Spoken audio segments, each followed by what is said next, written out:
6वीं कक्षा से सतत अध्ययन कर रहा हूँ। लगातार 5 सालों की मेहनत के बाद मैंने 10वीं कक्षा में 98.50% अंक प्राप्त किए हैं। अभी हम लोग संपर्क करना चाह रहे हैं, ये बड़ी बांसी जो नदबई तहसील के अंतर्गत आती है, और एक होनहार लड़का है, मेधावी है। उसने अपने काफ़ी परसेंटेज, जिसका ज़िले का नाम, अपने माँ बाप का नाम और अपने ज़िले और परिवार का नाम रोशन किया है, और उसकी महक दूर दूर तक पहुंच रही है। अब उस बच्चे से हम लोग बात करते हैं, उससे पूछते हैं, क्या नाम है आपका? संजय कुमार। संजय जी, आपकी कैसे परसेंटेज बनी? इस तरीके से आपने कैसे मेहनत किया?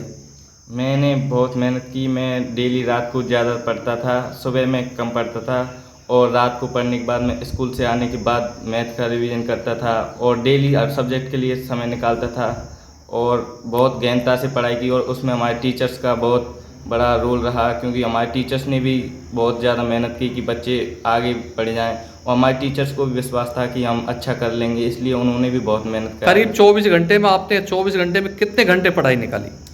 6 घंटे स्कूल के बाद में 7 घंटे मिनिमम निकाल लेते थे हम। जो आपने जो परसेंटेज बनाई थी 10वीं कक्षा में, वो कितनी परसेंटेज बनाई? 98.50। 98.50। इसका जो आपने जो मेहनत की है, आपने ये जो अपने परिवार का, अपने क्षेत्र का, अपने ज़िले का नाम रोशन किया है, तो इसके पीछे आप किसका राज है? किसको देना चाहेंगे इसका श्रेय? इसका श्रेय मैं सबसे पहले मेरे माता पिता को देना चाहूँगा, क्योंकि उन्होंने मेरी स्टडी के लिए बहुत अच्छा प्रयास किया।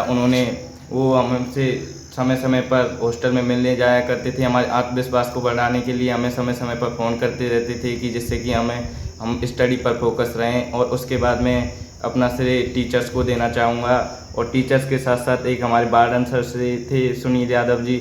उन्होंने भी हमारी स्टडी के लिए बहुत बड़ा रोल प्ले किया है, क्योंकि उनका हॉस्टल का जो शेड्यूल था वो बहुत अच्छा था। उनके हॉस्टल के शेड्यूल के ऊपर हम पढ़कर हम बहुत अच्छा कर पाए। जो विद्यालय था जिसमें आपकी स्टडी जारी रही है, उस विद्यालय का क्या नाम है? उस विद्यालय का नाम कला विद्या मंदिर है, और वो बहुत बढ़िया स्कूल है, और करीबन 20 बीघा क्षेत्र में फैला हुआ है। और मैंने वहाँ देवनारायण योजना के तहत अपना सिलेक्शन लिया, और वहाँ मैं 6वीं कक्षा से सतत अध्ययन कर रहा हूँ। लगातार 5 सालों की मेहनत के बाद मैंने 10वीं कक्षा में 98.50% अंक प्राप्त किए हैं। आगे अपनी स्टडी जारी रखते हुए आप कौन सा सब्जेक्ट है और क्या बनना चाहेंगे, उसके बारे में बताएं। मैं 11वीं कक्षा में बायोलॉजी लेना चाहता हूँ, और मेरा सपना डॉक्टर बनने का है। डॉक्टर बनने करके आप क्या काम ऐसा करोगे जो डॉक्टर बन गए? क्यों बनना चाहते हो आप डॉक्टर? मैं डॉक्टर इसलिए बनना चाहता हूँ क्योंकि डॉक्टर एक समाज सेवक होता है, और मैं भी एक समाज सेवा करना चाहता हूँ। और गांव में भी कुछ डॉक्टरों का अभाव होता है, तो इसलिए मैं भी डॉक्टर बनना चाहता हूँ अपने परिवार की सेवा के लिए। और मैं इस चीज़ की कमी महसूस करता हूँ कि एक परिवार में एक डॉक्टर का होना ज़्यादा ज़रूरी है।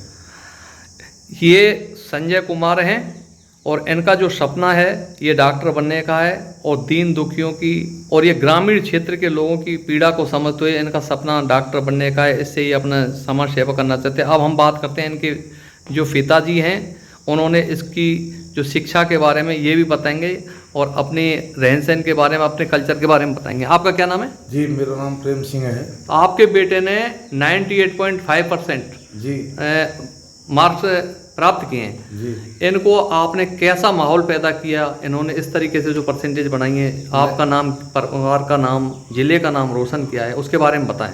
मैं एक साधारण छोटा सा किसान हूँ। मैंने अपनी मेहनत से मेरे बच्चे को देवनारायण योजना में इसको फॉर्म डलवाया था। उसमें सिलेक्शन हो गया इसका। इसके बाद में इसकी तैयारी कराने में मैंने बार वहाँ इसके जाने पे इसको देख रेख में रखा था। फिर उसके बाद में इस स्टडी में जितना मुझ पे सहयोग बना उतना इसका सहयोग करके कुछ संस्था ने सहयोग किया, पूरे स्कूल ने सहयोग किया। अच्छा पढ़ाई ध्यान था उनका, बच्चे का हुनर देखते हुए उन्होंने शिक्षा दिलवाई। मैं आज इसकी शिक्षा पे इतना खुश हूँ, इनके स्टाफ पे पूरा इतना खुश हूँ कि मेरे बच्चे को आज यहाँ तक पहुँचाया है, और बच्चे ने मेहनत की है। मैं इसको बार उसको सभी स्टाफ को धन्यवाद देता हूँ कि वो इसी तरह से आगे बच्चों को इसी तरह निकालते रहें। Thank you. आपने अभी हम संजय और संजय के परिवार से हम मिले और हमको बड़ी खुशी हुई है, क्योंकि उन्होंने परिवार का, ज़िले का और समाज का नाम रोशन किया है। अभी आगे ये अपनी स्टडी जारी रखेंगे, समाज सेवा के बढ़ते कदम हैं इनके, अपनी स्टडी जारी रखेंगे। Thank you.